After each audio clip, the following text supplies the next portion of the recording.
Hello, everyone. Thank you and welcome. I'm gonna wait you all and let a couple of people. We just got on. Let a few people come into the room.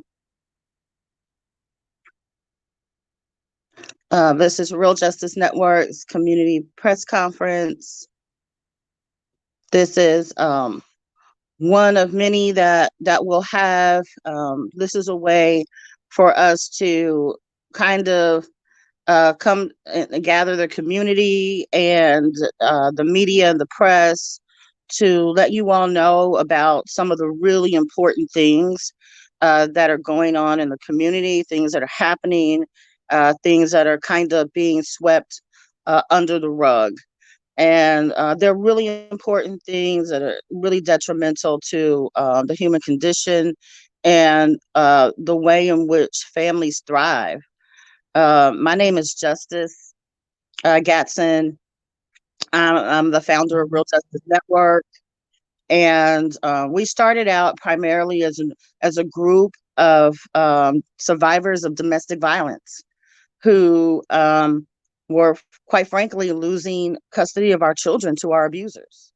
Uh, Many people don't know because I do all kinds of different work, the true story behind Real Justice Network, but that is it. And I came across so many people, primarily women, primarily Black women, who were being re-victimized by the very systems that they went to for help. Um, and now that I have fuller understanding about the biases in every system in America, it makes so much sense that that system was never designed to help us. And so today, you're going to hear who have been a part of trying to rally some support for a woman and her child. You're going to hear directly from Samantha at uh, about 15 after. She'll turn her camera on and we'll have a conversation. Um, then afterwards, questions from the community, questions from the press will be handled by Misha Webb. I, also want to point out that there are a lot of issues in this case. Some of them domestic violence, where we have um, Samantha essentially being held responsible for the abuse that she received. And this is something that happens. It is also a reason why many Black and brown women don't call the police when they have a domestic violence situation. That is kind of where we work. We work with people who don't trust the police and the authorities, so to speak, to help them really in a situation. We've had situations where the women that we were helping were told by police officers that they would be arrested should they call them again. Um, we've had situations where survivors were left in harmful situations with abusive persons to continue those abuses. Many people don't think about what happens when a woman tries to leave or a person tries to leave, because abuse can happen to men and women. I want to make that abundantly clear. It's just that the larger number falls on women. But I want to make it abundantly clear, men and women, and also relationships between same-sex couples. Want to make that abundantly clear.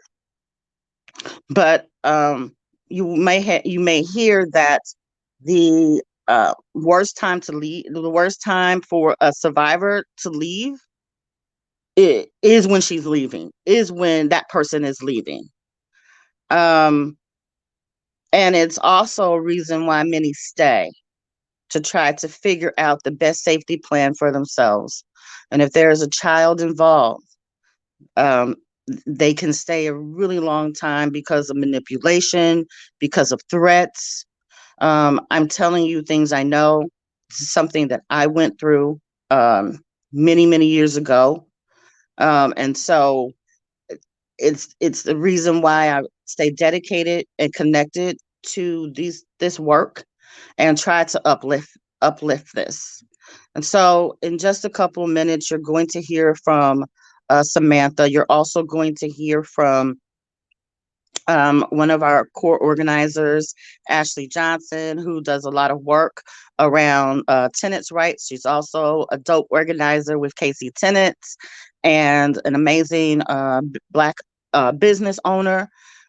She's going to speak with us also from the perspective a little bit from a foster care perspective. Um, we also have Cecil Watrie, who is a social worker, who is a mental health expert, and regularly speaks to these types of issues in our community. Um, and the rest of the folks here are Samantha's support team. Samantha's going to tell you about um, a new something new that happened in the case. There is a real push to adopt her child out, and we think that this is severely gross. That the things that have happened over the last 48 hours are occurring, and we're really going to be calling on our community. That's you folks here in Kansas City. Even if you're not in the Kansas City area, you can still help um, raise awareness about what's happening here. But Samantha is going to go through uh, the developments that have happened over the last 48 hours, and why we're now pushing to raise money for a guardian ad litem. So, welcome, Sam. I know that you're working, and we appreciate you so much sharing your story and talking to the community. I want to go ahead with no further ado and hand the floor over to you. Um, Start wherever you want. Um, what do we need to know about what happened with your case? Yeah. So the first thing that happened initially that led up to this was it was just an issue of no childcare and being afraid of, not having a home over our head. And I made the lapse of judgment to say, okay, she sleeps through the night. If I can go to work, I'm back by 2:30 a.m. She'll still be asleep.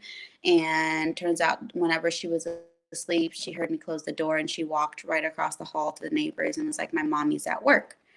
After that, she's been in the system ever since that day. They made it sound so easy, like just do A, B, and C, and you can get her back. That's not the case because that was 2017 and I fought this case for 4 years. So I've missed out on 4 years of her life, and she was four at that time. So literally half and half. Um, and so basically, what happened is as I was doing everything that they were asking me to do, I had one caseworker at that time. She was very understanding. Then all of a sudden, she left that division, but she was still a big advocate, for me. She reached out to me, and till this day, she still is, especially with everything going on, because she's very aware of being that way. And so, once I got a new caseworker, everything just seemed to go downhill. I later found out that my case didn't go to the person it was supposed to go to, which was an African American male there. It went to someone completely different, which is the current caseworker right now. And all of a sudden, just visits did like they were. It just went down. And anytime I would try to reschedule, like she wouldn't try to work with me. She'd say, "See you next week. Don't worry about it." I was also pregnant with my son at that time, and I just thought, I hid that for a while, super scared about that. And when my caseworker found out, she was very understanding. She was like, I understand why you did that because, you don't want the same thing to happen to him, even though you haven't done anything wrong with him.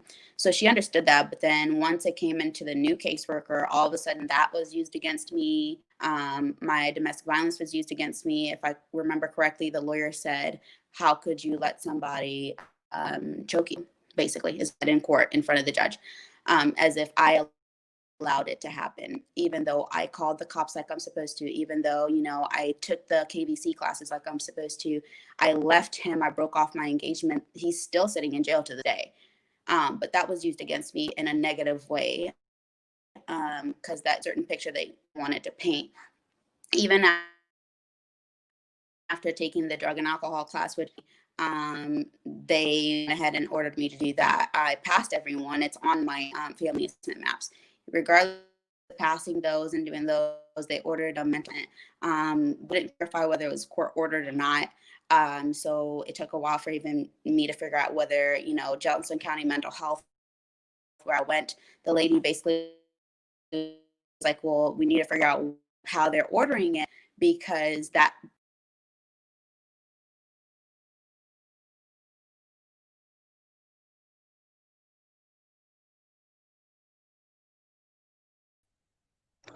Well, give us just a moment. It seems as so Sam was having some technical difficulties. So give her just a moment to get back on.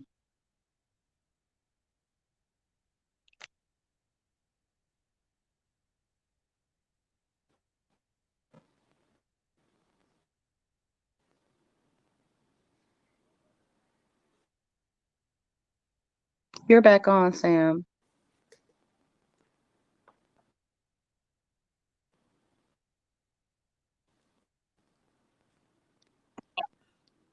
I'm sorry, can you guys hear me? I'm not sure what Yeah, happened you there. just It kicked me dropped out. off. Yeah, go ahead.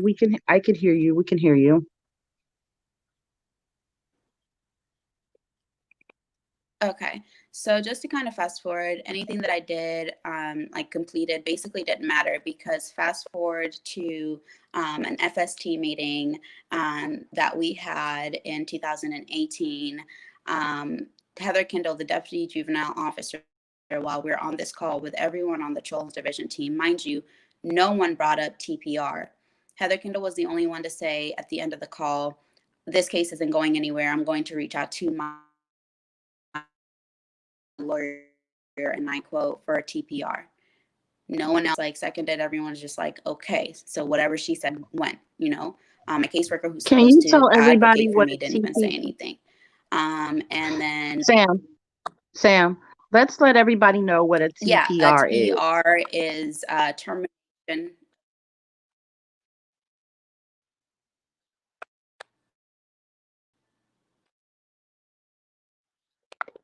Yeah, TPR is termination of parental. And so whenever she ordered the TPR at that time, I was actually doing very well. And I was, living in a two-bedroom apartment and had my son at that time, and I was actively parenting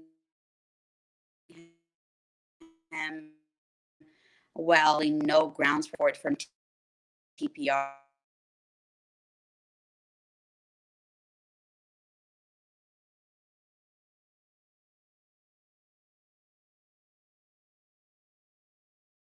especially when everything on documents stated that I was doing well.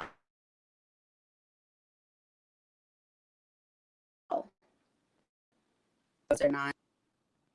Justice, I think you're on mute. I can't hear you. Okay. So just to go on, basically came to find out when we had our first TPR court date, that the foster parents that she got moved to a second. They were telling everyone she got moved because of behavior issues.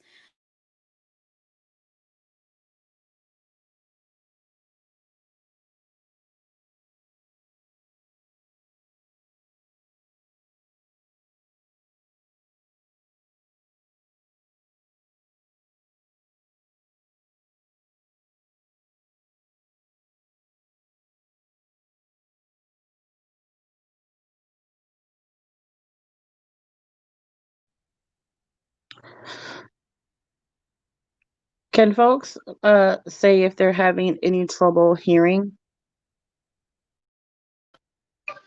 We are on this end. I am too.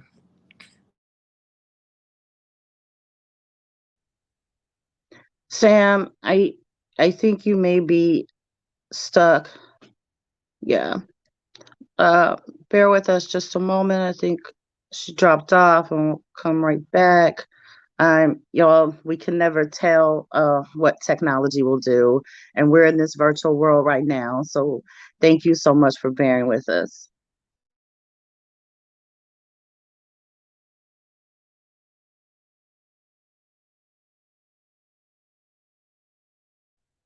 And while we're waiting for Sam to come back, um, what I did here was a lot of how I can't understand how her rights were terminated.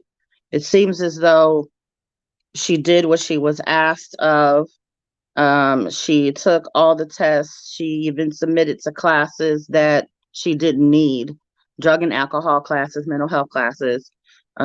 She didn't drink or do drugs or have mental health issues, but she still took those classes and was still put up for this TPR and the termination of parental rights.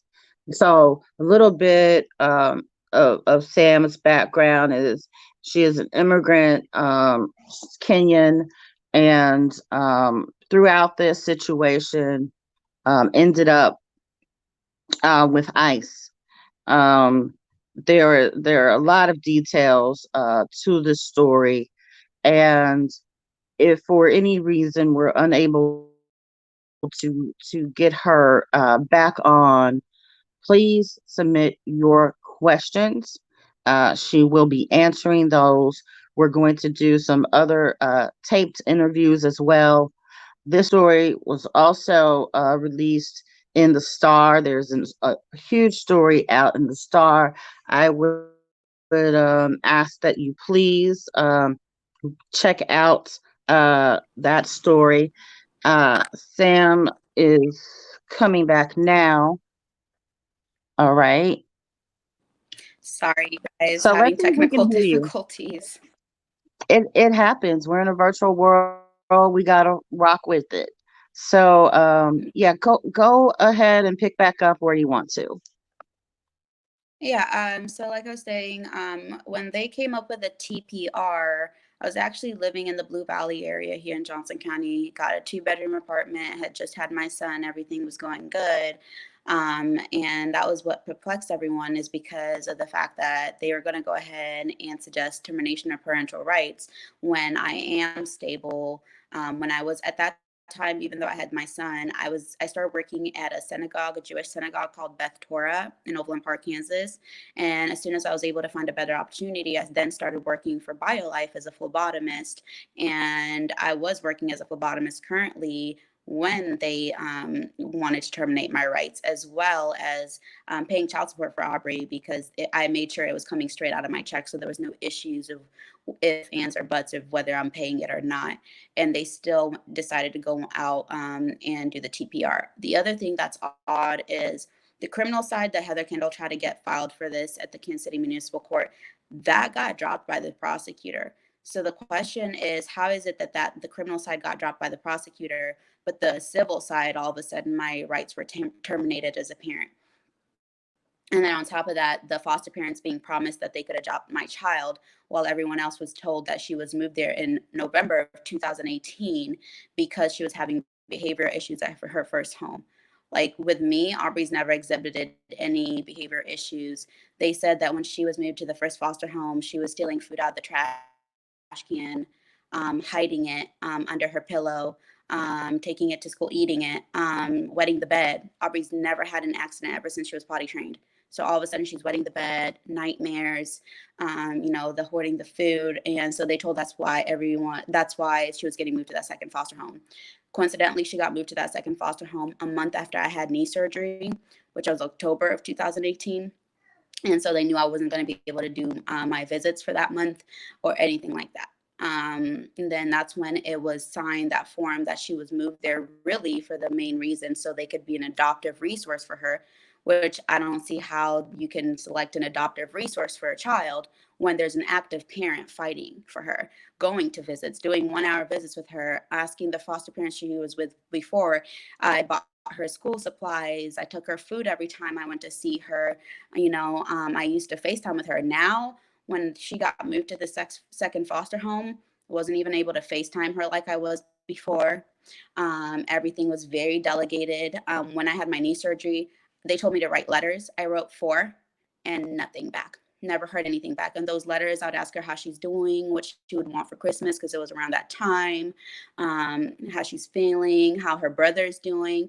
And I wouldn't hear anything back. But when I would ask the then current caseworker, not the old one, but the current one, why I'm not hearing anything back, she said, well, they've received it, but the therapist and her and the foster parents are reading them with her, but she will check on it with the team, and then I wouldn't ever hear anything back. So when we moved forward, they also, Heather Kendall, decided to use my immigration status against me. So since I had knee surgery in October of 2018, my DACA lapsed 2018 in November. So she went ahead and found an old insurance ticket from like 2017 that I didn't even know anything about from Grandview because they were sending it to my mom's old address. And she used that to get me detained, and then had an ICE hold put on me. So even when the Grandview judge, he didn't even see me. He was just like, pay this fine. There's no points to your driver's license. This is old. And they understood that it's not that I didn't have insurance, it's that I had gotten, and I no longer, it was null and void. So I think I'm getting out of that detention center. They detained me in county right after a TPR court date, transferred me to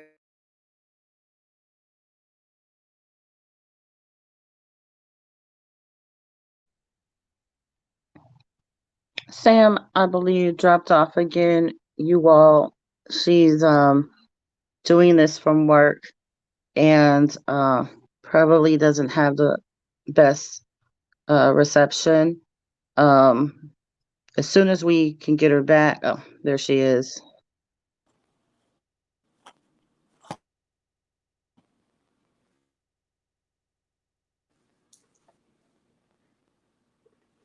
You're back, Sam.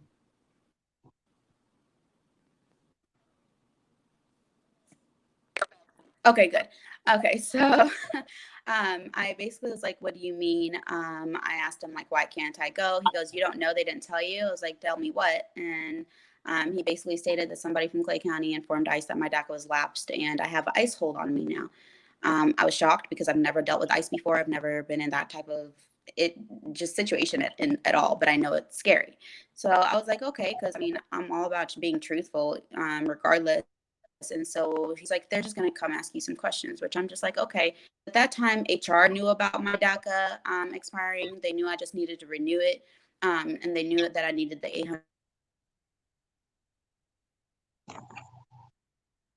$825 to renew it. And since I had just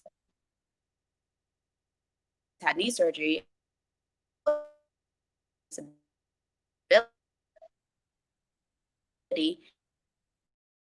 I had to go back to work, so a substantial amount of money to be it was about. But when the ICE officers get there, office video busting are the same 2 guys came to talk to me.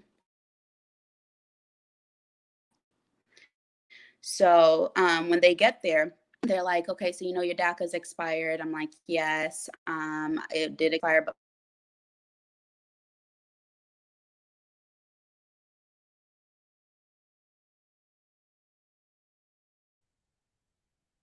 We lost her again.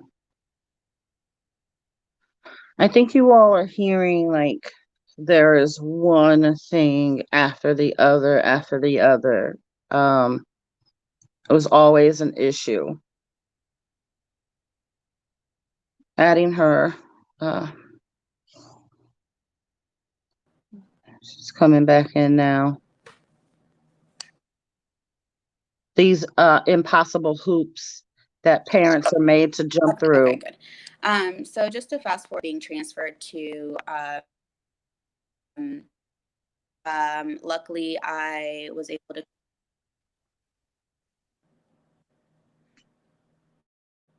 yeah, I was able to get out of there. The judge actually wanted to let me out on my own recognizance, but the ICE lawyer told him he couldn't for some reason, even though that is an option.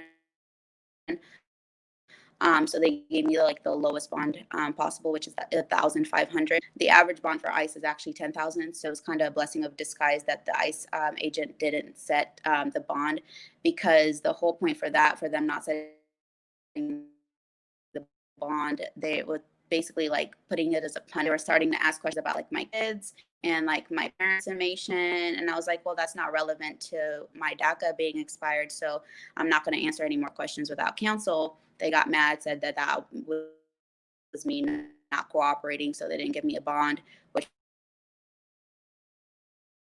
was a blessing in disguise, because the judge then was able to read all my character reference, my community, family members, people who let me out. But since ICE said that he couldn't let me out of my own recognizance, which is also known as a signature bond, bond, which is a grid, to which the DDLN and Air KC raised for me, and I was able to get out.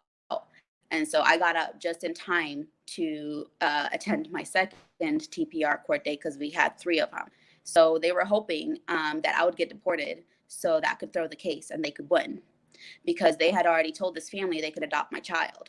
So since they couldn't put anything on me, they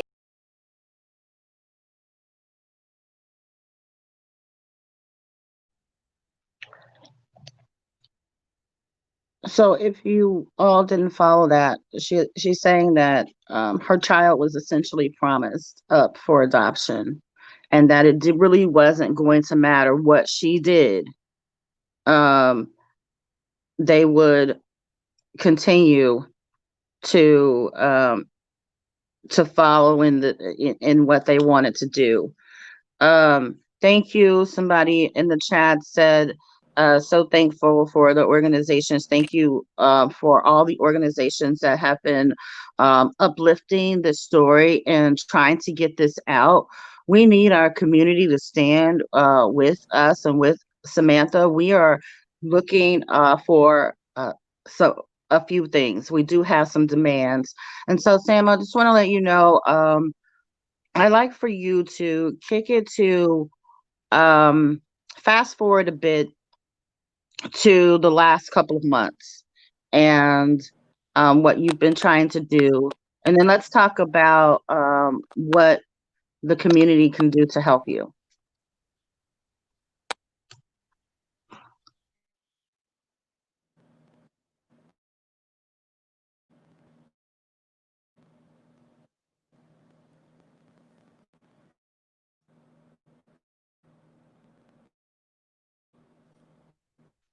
Sam might be still having some tech issues, some tech difficulties. I think you went You on mute. But for the last couple of months, what's happening, what we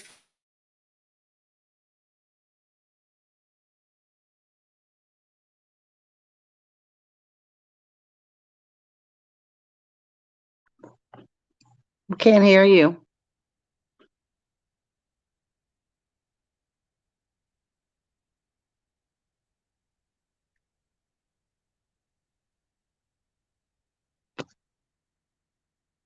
We can't hear you, Sam.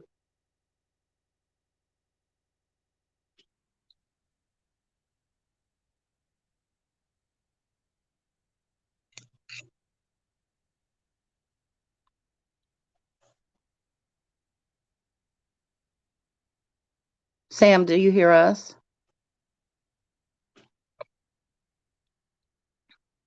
Okay.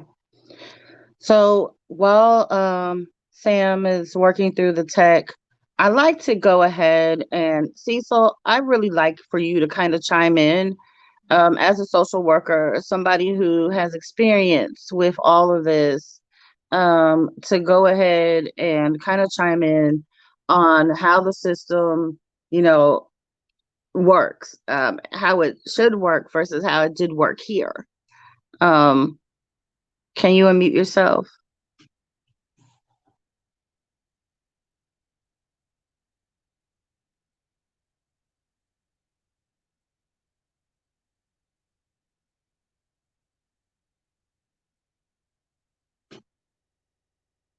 He might be having some tech issues too. I hope not.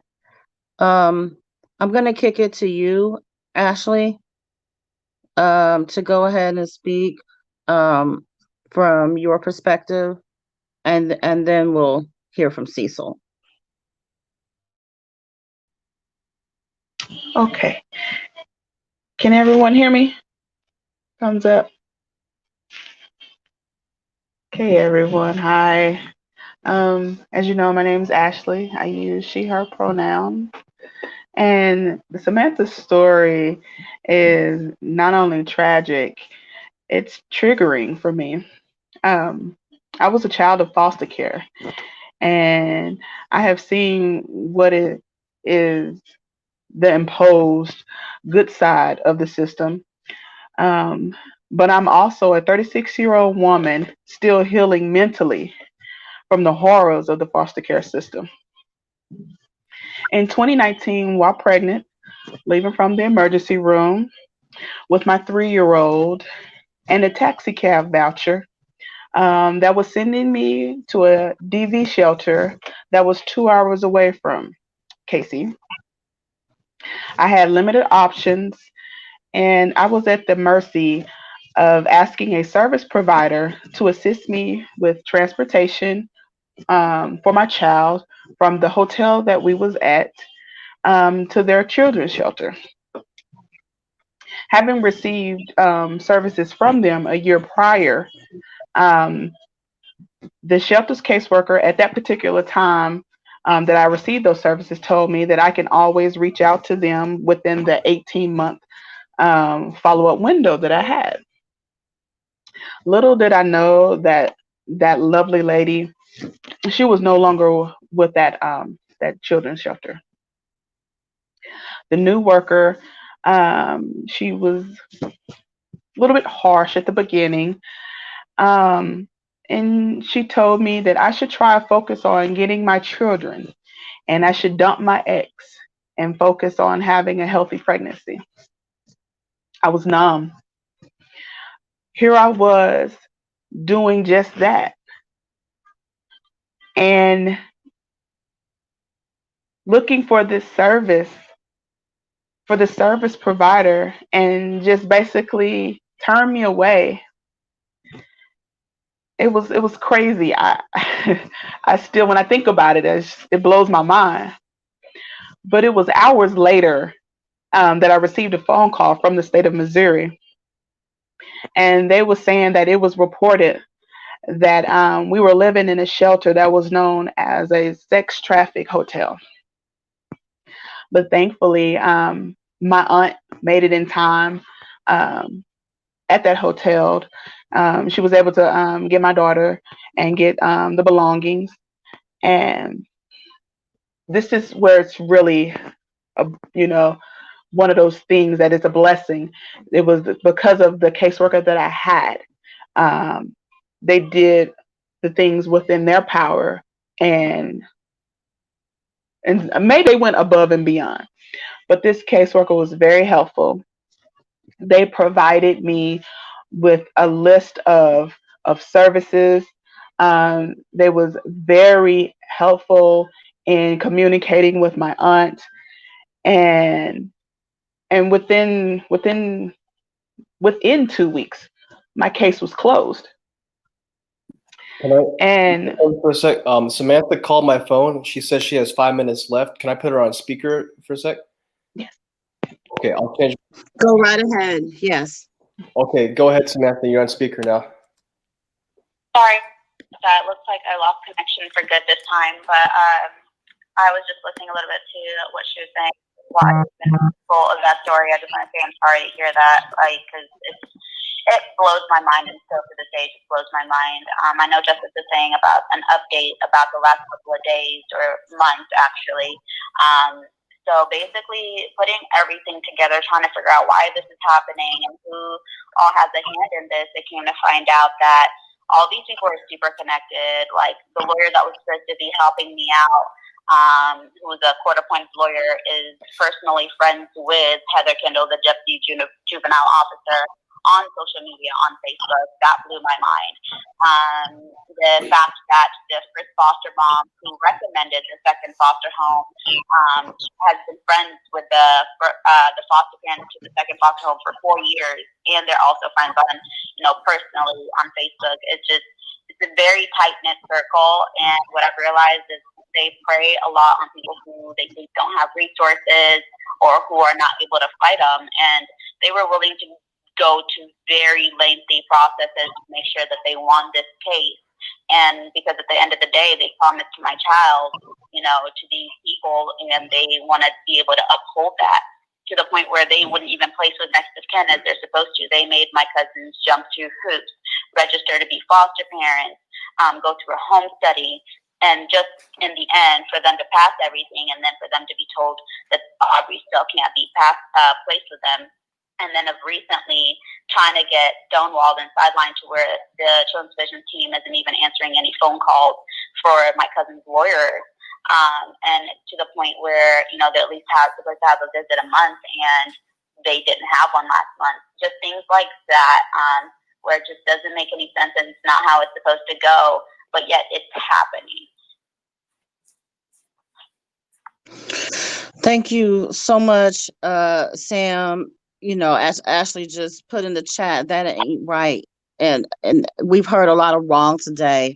But we hope one of the reasons we're having this community press conference is to let our community know what's happening. Because we do have hope that if we band together and work together, that we can right this wrong.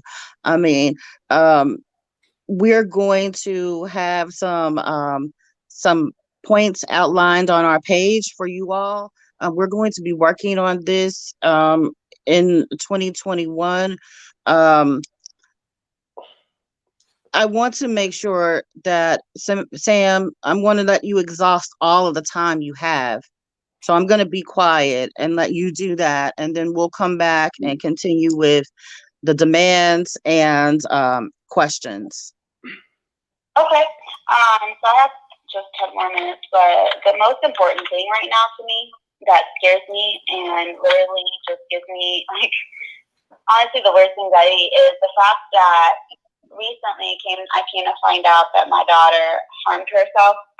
And when I say harmed herself, I mean literally cut her finger on a knife on purpose, and told the foster mom that she did that on purpose because she doesn't want to be here anymore because no one there looks like her. And they hid that from everyone. And also, didn't reach out, and they're not letting her have visits with the number one person who can have visits with her, who are my cousins, at least once a month, who is somebody who does look like her, somebody that can help with that issue that she's having. And if the roles were reversed and that happened, like let's say in my care or somebody else's care, DCF would be right on top of it, trying to make sure that you're abiding and you're getting the child the help they need, making sure that the child is, around people who are going to make them feel, safe, loved, wanted, and that looks like them. And for me, I don't like to, just throw out like things like that out there. So for me to wrap my mind around this whole thing and discrimination, it's wild. It's very wild, especially when there's a child involved and people are willing to speak to this level just because they feel some type of way. It's insane to me. And it's one of those things, the most important right now is to get her moved out of that home. But they're doing everything possible to try to make sure she does not get moved out of that home, including not placing with next of kin. So I don't understand it. But that is our main goal right now, is to make sure she gets moved and placed at the very least, with next of kin. Thank you, Sam. Thank you so much for sharing your story. We're, Real Justice Network is here with you all the way. There is a link that we have that you can post donations. We're trying to raise $2,500 really quickly to get a guardian ad litem for this case. So we're going to post that information on our page. Also, to go along with those demands, the demands that we have, we want, if there's to be a foster situation, we want this child immediately fostered with family. Their family who has gone through the entire system to prove that they are worthy, and they are. And so they should be placed. This little girl should be placed with her family. We know that the little girl said that the reason she cut herself was that nobody looked like her.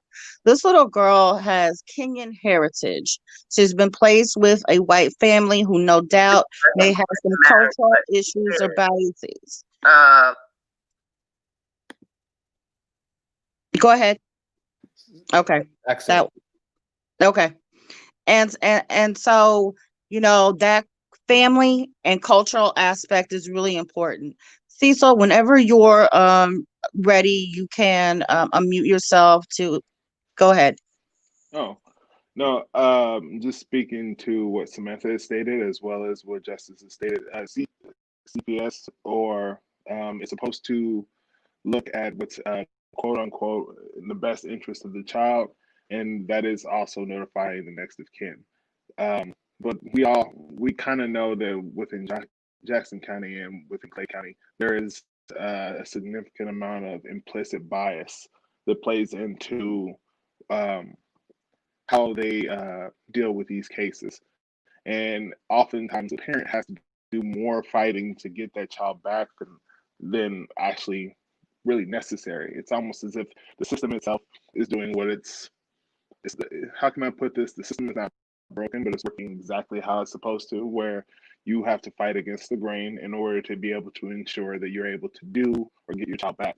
Now, with that being said, the aspect of getting a guardian ad litem will allow that child to have some representation. This doesn't necessarily even deal with the parent, but more or less deals with what's in the best interest of the child.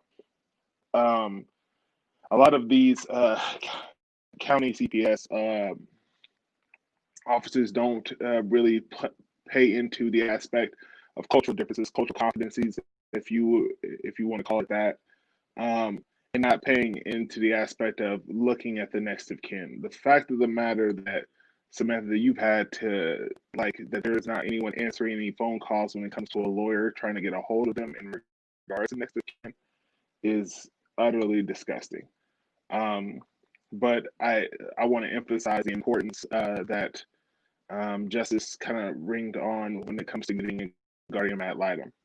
That guardian ad litem will represent that child and do what's in the best interest of that child, without any kind of removing the implicit bias of the workers, the judge, the system as it is.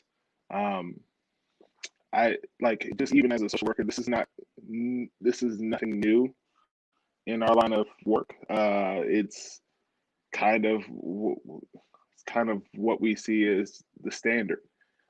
There's also the reason why parents and people of color have bias and have stigma around this type of system and how this system operates.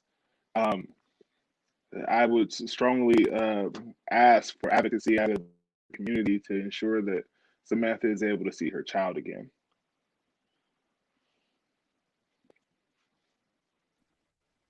Thank you, Cecil. And can you also kind of go into just a bit about how this might impact the mental health of this family? I mean, this little girl's already cut herself. She's already stated that nobody in her family looks like her.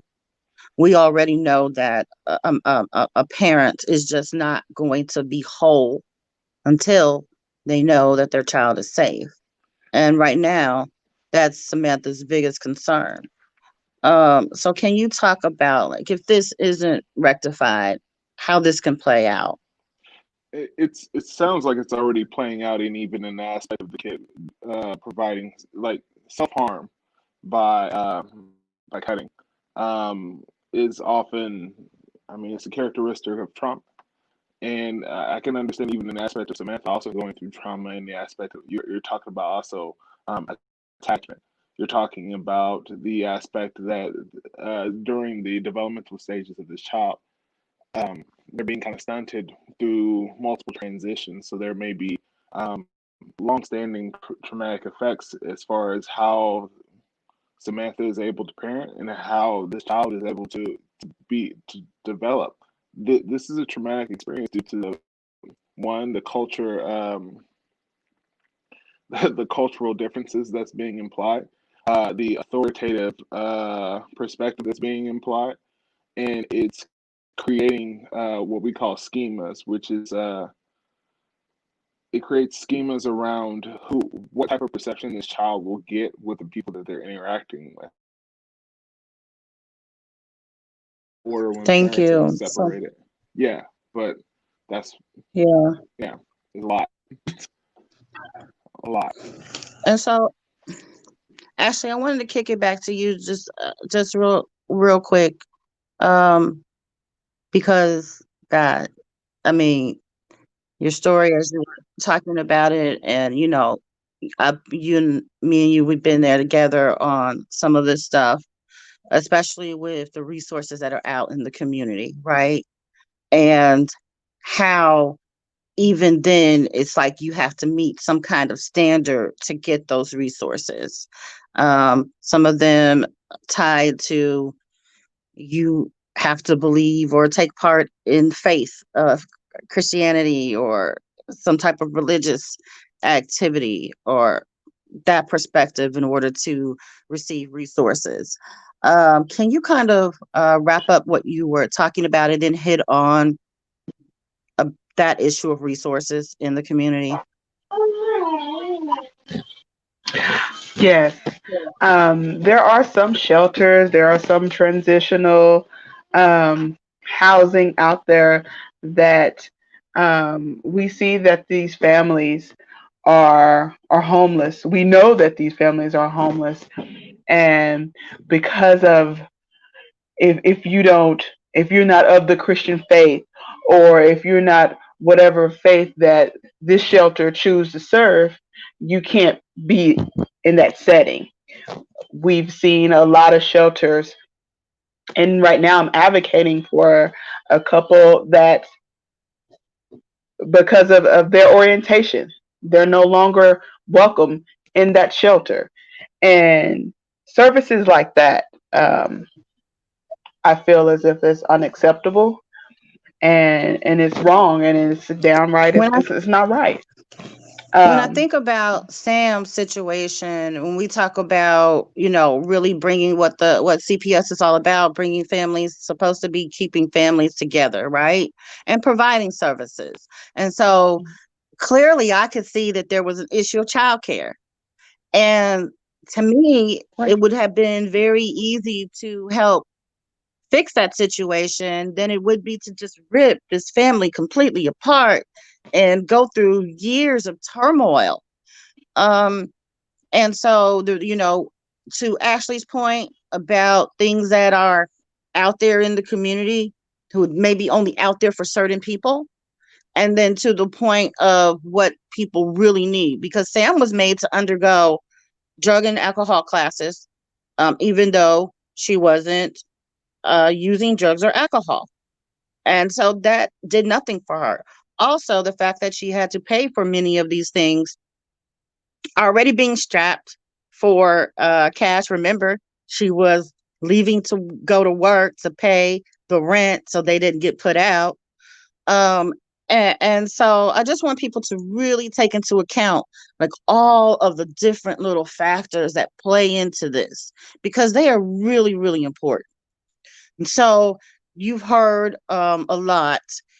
The demands that Sam and that Real Justice Network has in regards to this is we do want to see this child being with family. So if there's going to be a foster situation, Sam has a cousin who's already gone through the system. We would like to see that happen.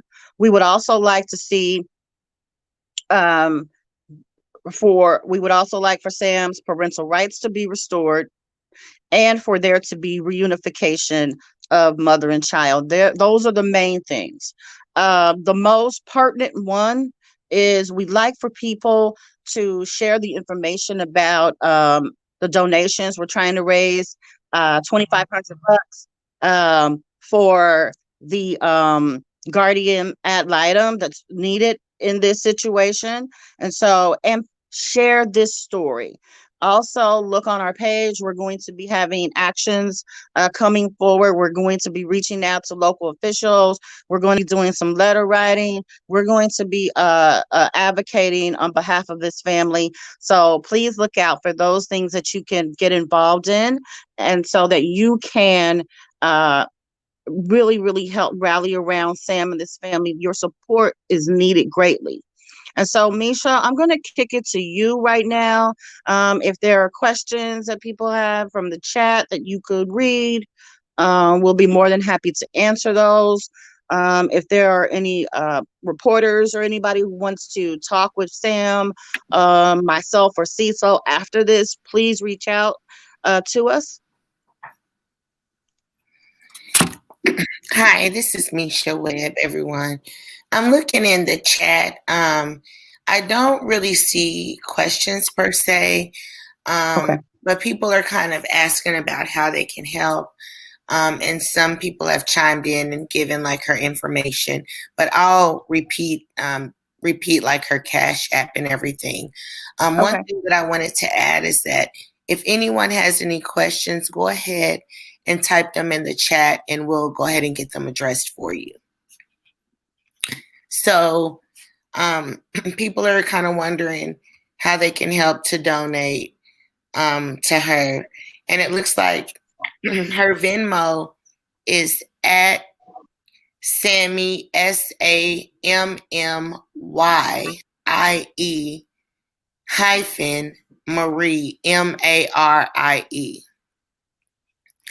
We also had a question asking what her Cash App is. And the Cash App is, of course, the $, Sammy spelled SAMMYIE, capital M.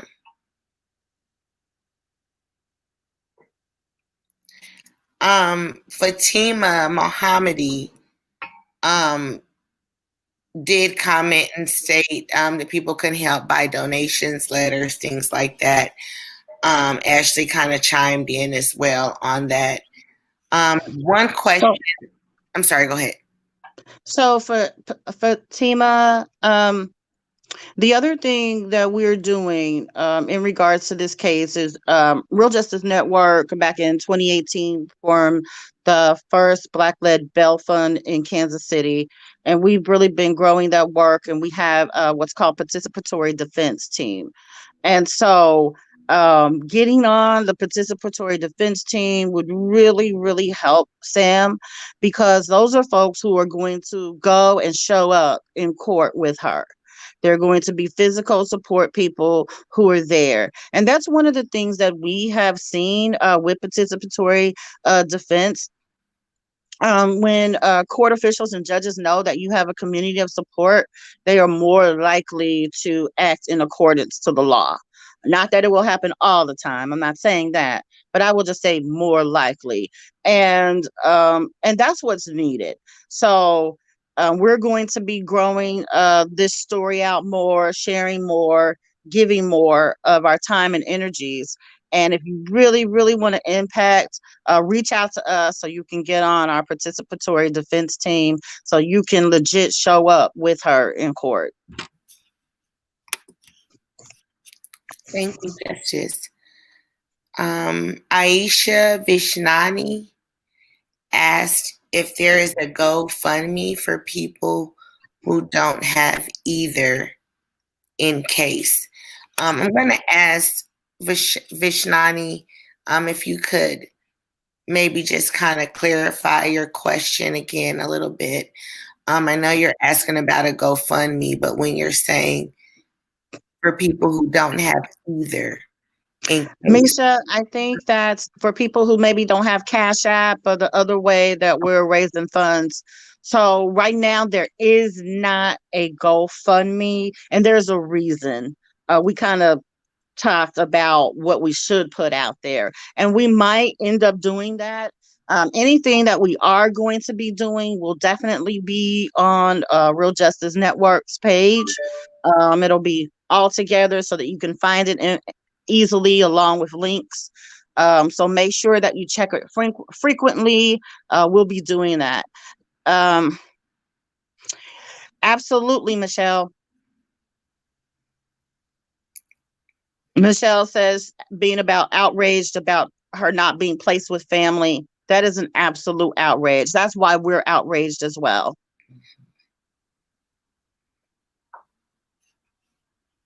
Okay. So thank you, Vicky. Yes, you can follow up with us later. Any other reporters who want to follow up with us later? I believe all of you have my information. Please reach out. Community, this is time for us to come together.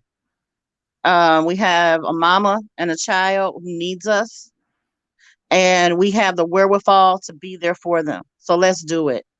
Quite honestly, this is a systemic issue that needs to be changed. It's not just a one case here. This kind of thing has been happening, and Clay County in particular has been really bad with this. And so let's make some noise with that judge and with that juvenile officer. We've got some things coming, so we won't give away our plan right here on the live. But get with us, and we'll keep you informed, and we'll keep you a part of it. Thank you so much, Patim. Yeah, participatory defense is definitely important, and it's something that the community can do. We are not helpless, y'all. We have a lot of power. We have to use it. So let's make sure that we get on one accord here. Reach out to us. Yes, there are still comments coming through on the chat. Is there anything that any of our support folks want to say before we close out? I just wanted to say, you reminded me of something important recently, because you used the phrase a little while ago about the separated family. And with AIR, we've been supporting Samantha for a while when ICE got involved, because we're here to defend immigrants. That's been what we had to deal with for the past 4 years. They keep separating families, and here it is again in another way. And we're tired. We're tired of this. Thank you so much, Trinidad. Thank you so very much. And that's why we really need to, when we talk, we don't talk a lot, and we don't give a lot of attention to Black immigrants. I'll say that right now. And I think that this really highlights the importance of why we really need to be paying attention, because this happens a lot. All right, you all, thank you so very much for joining us on our first community press conference. This is a platform that we'll be using to come to you to let you know about some really important things that you may not know are happening in the community, and how you can support people right here in your backyard who really, really need your support. So thank you so very much for your time and attention today. We appreciate it. You have a wonderful, wonderful day. Bye-bye. Bye.